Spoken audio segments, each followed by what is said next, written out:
Good afternoon, everybody, and welcome to Mo Sports, where I talk about my teams and what's going on in the world of sports.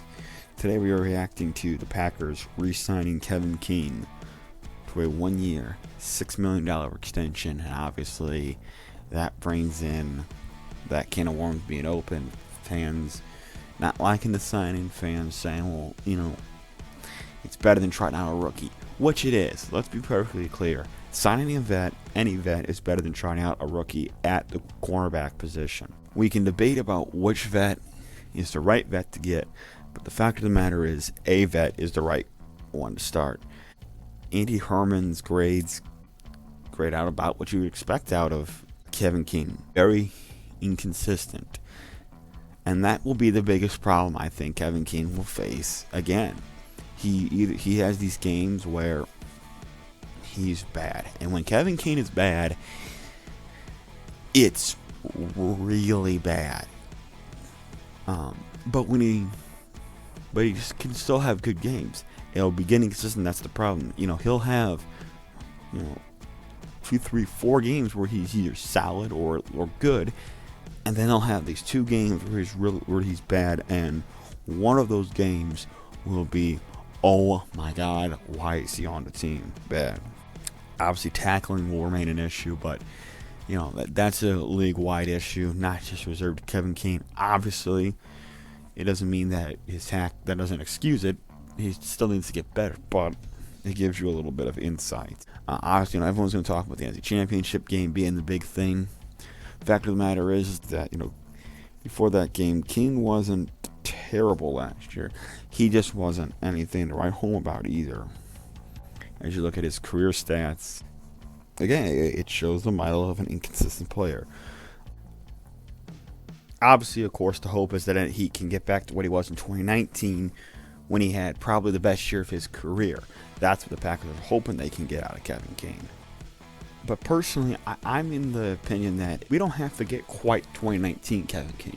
Problem is, he regressed in 2020, and we got to get better than that Kevin King. If we can get something in between 2019 and 2020 Kevin King, we're going to get a bang for our buck. That's facts. Another thing to think about the NFC Championship game was that Mike Patton had no issues every other game he coached with the Packers as defensive coordinator going into a prevent defense inside of 2 minutes of the first half. The one time he doesn't go into it is that NFC Championship game, when arguably he probably should be in the prevent. So I do think that that's something that doesn't get talked about enough, is that, well, yes, Kevin King on that play against Scotty Miller looked terrible. It was awful. It was embarrassing, whatever you want to call it. The fact of the matter is that I still don't know why you're not in prevent there. The 1 year, $6 million to me says it's going to be incentive laden. I saw the Packers did some reworking on Mason Crosby and Adrian Amos's contract. That's how they're going to get the King contract underneath the cap. Even let's say that he's only really getting $2 million against the cap. It's $4 million incentives. They still don't have that kind of money for him. So there had to be some sort of a reworking in the works. I just didn't know who it was, if it was going to be Aaron Rodgers, if it was going to be or whoever. And again, this doesn't take the Packers out of the running for a cornerback in the draft. Does that mean they probably don't go corner in the first round? I would guess so. I would guess this probably means that if you're looking for a corner, you're probably going to look second round. The other big issue is that he can't stay healthy. And that is an issue the Packers have faced for a number of years. It really hasn't. It's really kind of gone away. The LaFleur era, until we lost David Bakhtiari for the season on New Year's Eve last year, and that hurt us in the NFC Championship game. But if King can stay healthy and if he can get a little bit more consistent, there's a good chance the Packers win the Super Bowl next year, and that's why it's a 1 year. It's a prove-it deal.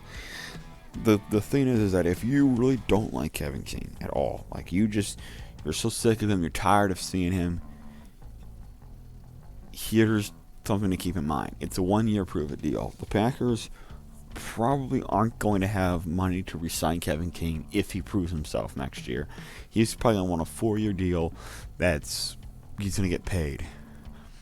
If he doesn't prove himself this year, well, then they're not going to. You don't want him anyways, and they're not going to re-sign him. So, if you really don't like Kevin King, there is probably a really good shot this is his last year in Green Bay.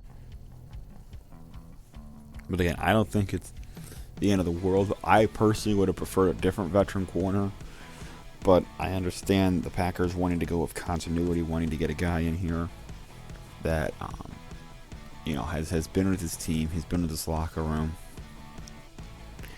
and won't cause the rookie to be lining up opposite of Jair, because Jair is not going to be targeted a ton next year. And I think that's another thing that factors into it, is the fact that Kevin King gets targeted a lot more than a lot of number 2 corners, because while there's good corners in this league, Jair Alexander is one of the best corners in football. So a number 2 corner against him is probably going to look worse, because he's going to be getting targeted a lot more. I mean, just look at Kevin King in 11 games being targeted 57 times. I apologize.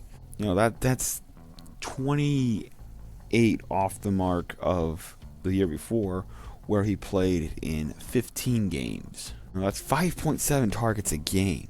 That's a lot. Obviously, I know like I said, last year was probably King's worst year. He had, hopefully that he can get a little bit more consistency, because it's so a good point that if Kevin King was just average in the NFC Championship game, they go to the Super Bowl. That's all they need Kevin King to be, is just be consistent. This is an all-in year for the Packers, and they're going all in by bringing a team that is good enough to win a Super Bowl. That's good enough to at least get to the Super Bowl. And hey, if you can get there any given Sunday, let me know what you guys think down in the comments. As always, go Pack Go.